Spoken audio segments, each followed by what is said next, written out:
तकलीफ़ों को दूर करते हैं, वो दोनों काम करते हैं।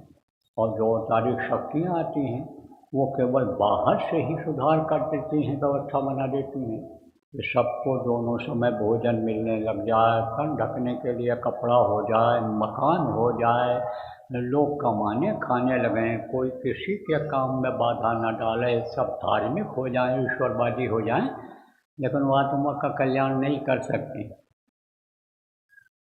देहधारी महापुरुष थे वो। लेकिन जब लौटे अयोध्या में आए और दरबार लगा हुआ था, प्रजा भी बैठी हुई थी, उसी में परिवार के सब लोग बैठे थे। तो माता कौशल्या ने राम से कहा तू झूठ तो नहीं बोल रहा है कि मैंने रावण को मारा है? इतने बड़े पराक्रमी रावण को कि जब वो फौज लेकर के चला तो रावण रथी बिरथ रघुवीरा, और देख विभीषण भयो अधीरा। विभीषण अधीर हो गया, जबकि राम पर भरोसा था, उसको विश्वास था, और उसने राम नाम अपने घर पर भी लिख रखा था, जिसकी वजह से लंका दहन में घर उसका बच गया था। लेकिन वो भी अधीर हो गया 3 राक्षसों के सामने। यानी ये बंदर और भालू क्या टिक पाएंगे? ये राक्षस जो भैंसा उठा करके इसे मुंह में डाल करके निकल जाते हैं, ये तो दोनों हाथ से 4-4 बंदरों को पकड़ करके एक साथ मुंह में डालेंगे, निकल जाएंगे, खा जाएंगे। तो वो भी अधीर हो गया था। ऐसे को तूने मारा कैसे? तब क्या कहा उन्होंने? गुरु लोग भी बैठे थे वहीं, गुरु वशिष्ठ कुल पूजी हमारे, और तिनकी कृपा धनुजरन मारे। माँ, मेरे अंदर कोई शक्ति नहीं थी, वो तो गुरु वशिष्ठ की कृपा दया से मैंने रावण जैसे पराक्रमी को मारा।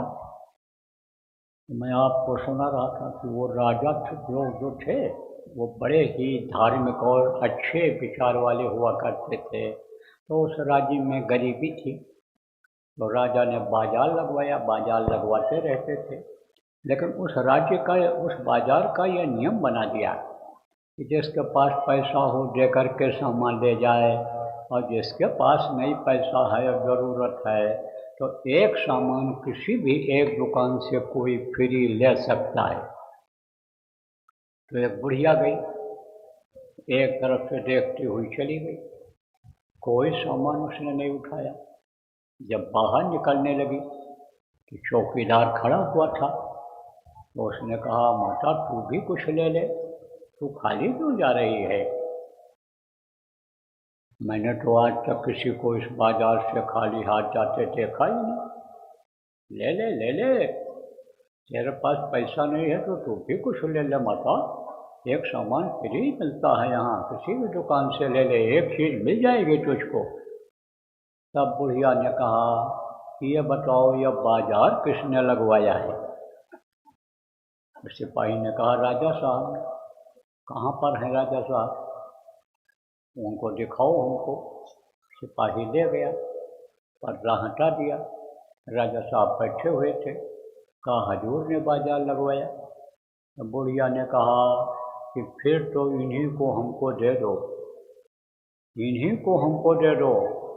ये जब हमको मिल जाएंगे तो जहाँ मैं चाहूँगी बाजार लगवा लूँगी, मैं बाजार का एक सामान क्यों लूँ? तो आदमी को क्या लक्ष्य बनाना चाहिए? एक साधे सब सधे, और सब साधे सब जाए, एक को साध लिया जाए, उस प्रभु को पा लिया जाए। अब आप कहोगे, भाई प्रभु मिलेंगे कैसे? हमने तो बहुत खोजा, गंगा में भी खोजा, साजों में भी खोजा, हम तो तीर्थों में भी गए, कहीं नहीं मिले। विद्वानों से पूछा तो उन्होंने कहा, निराकार हैं, निराकार हैं, निराकार हैं। भगवान कहाँ दिखाई पड़ते हैं? वो तो निराकार हैं, देखे ही नहीं जा सकते हैं। तो आप तो ये कहोगे, लेकिन मैं ये कहूँगा कि भगवान इसी मनुष्य शरीर में ही मिलते हैं, और आज तक जिसको मिले मनुष्य शरीर में ही मिले, और जिंदा मिले। मरने के बाद न तो भगवान किसी को मिले न मिलेंगे।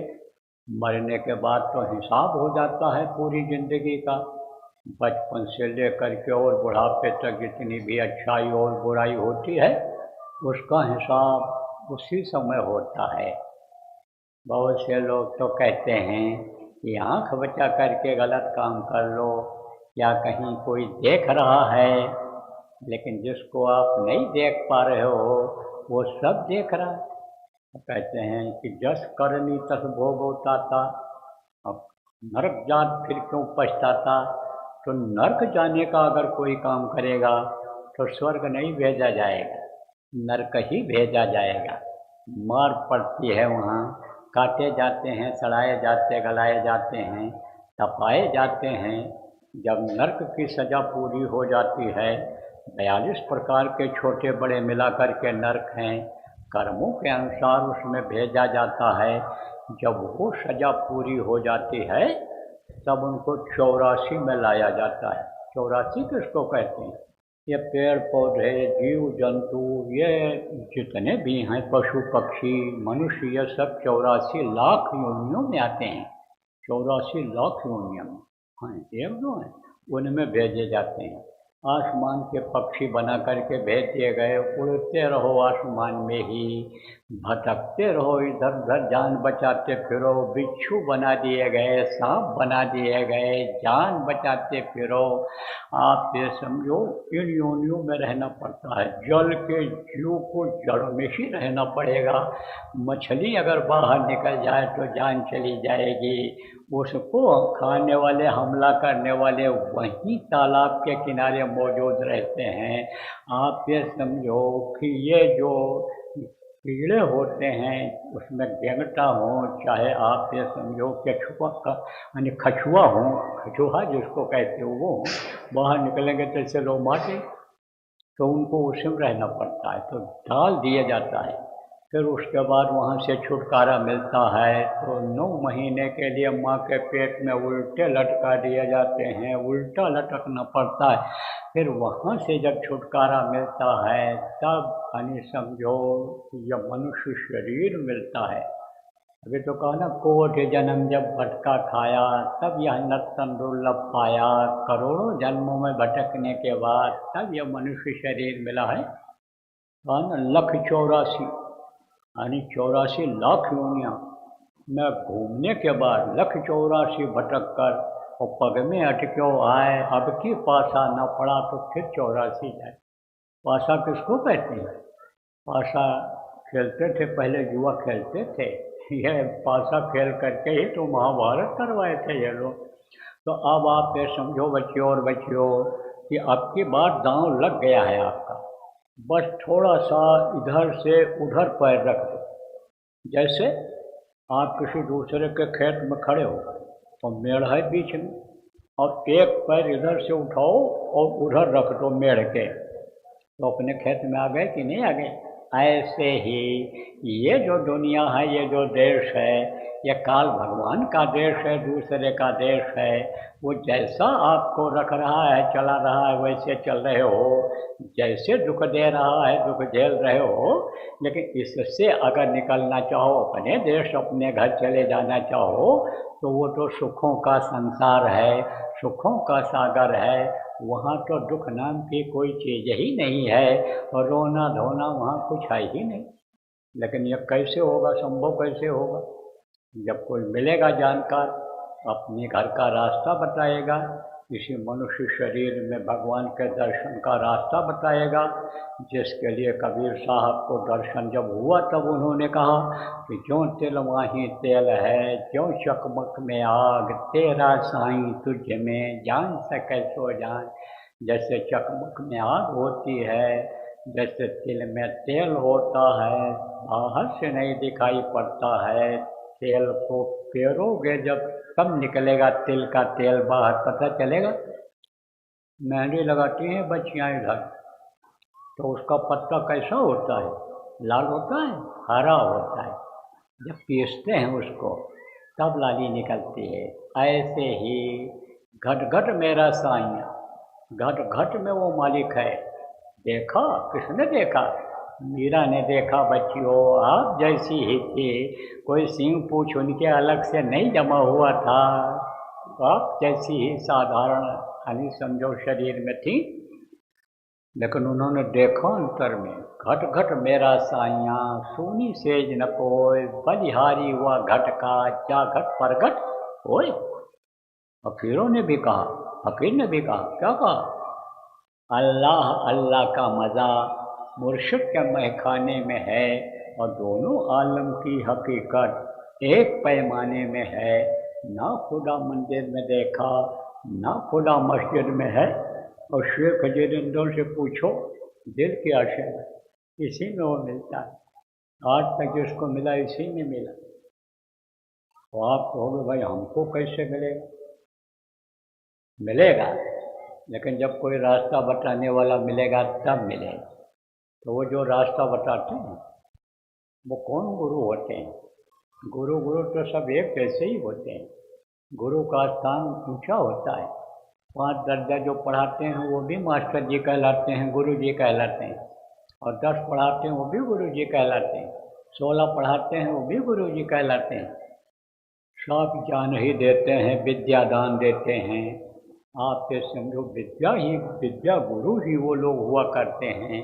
लेकिन जिसको जहाँ तक जानकारी होती है वही तो पढ़ाएगा, वही तो जानकारी देगा। तो कहते गुरु तो सब बड़े, कोई नाही छोड़, और शब्द पार की महीन है, और बाकी चावल मोट। आप ये समझो शब्द पार की गुरु मिलना चाहिए। शब्द पार के किसको कहते हैं? शब्द से ही ये सारा संसार बना है। अंड पिंड ब्रह्मांड देवी देवता सब शब्द से बने हैं। शब्द को जब खींच लिया जाता है तब कुछ नहीं बचता है।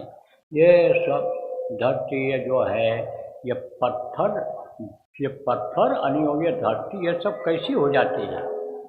सीमेंट से भी ऐसे मुलायम राख जैसी ये हो जाती है।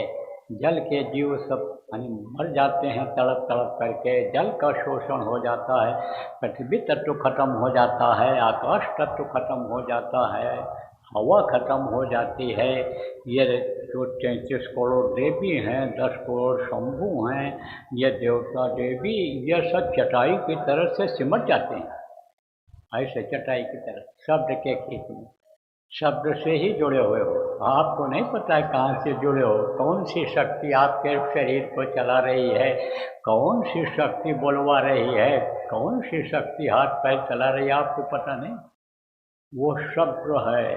जीवात्मा यह शब्द रूप में है, जो प्रभु की अंश बताई गई, ईश्वर अंश जीव अविनाशी, वो भी शब्द ही है। तो शब्द ही सब कुछ है। और शब्द की जानकारी जब हो जाती है तब कहते हैं, कबीर साहब ने कहा है, क्या कहा है कि पोथी पढ़ पढ़ जग मुआ, और पंडित भया न कोय, और 2.5 अक्षर प्रेम से पढ़े सो पंडित होय। तो 2.5 अक्षर क्या है? शब्द। तो शब्द भेदी जो गुरु मिलते हैं, तब जहाँ का जीव तहाँ पहुँचा हुआ।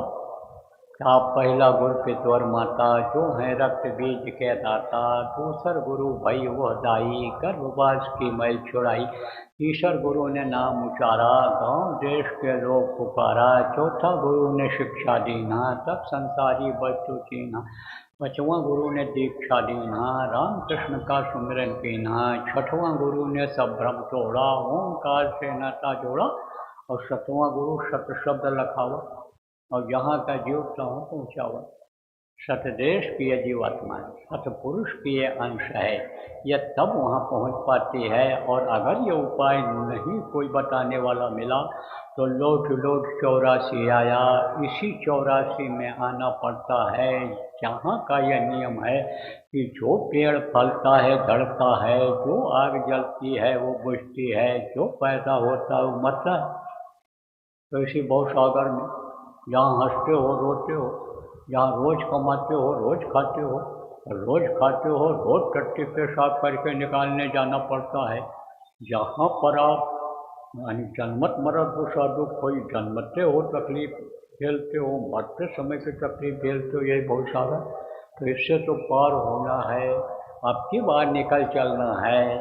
जब माँ के पेट में थे तब प्रार्थना किया प्रभु से, तब उसने कहा था ठीक है मैं तुम्हारा हाथ पैर आँख कान ठीक से बना करके भेज रहा हूँ, लेकिन हमारा ये मानव मंदिर इसको गंदा मत करना, इसके अंदर कोई ऐसी चीज़ मत डालना कि जिससे मेरे बैठने का स्थान गंदा हो जाए, और बाकी तुम अपने शरीर के परवरिश का काम कर लेना, बाल बच्चों के परवरिश का काम कर लेना, जनसंख्या बढ़ाने का काम कर लेना, बच्चा पैदा कर लेना, लेकिन अपना काम बनाना जिसलिए मनुष्य शरीर मांग रहे, तो अपना काम क्या है कि अपनी इस जीवात्मा को परमात्मा तक पहुंचा दिया जाए।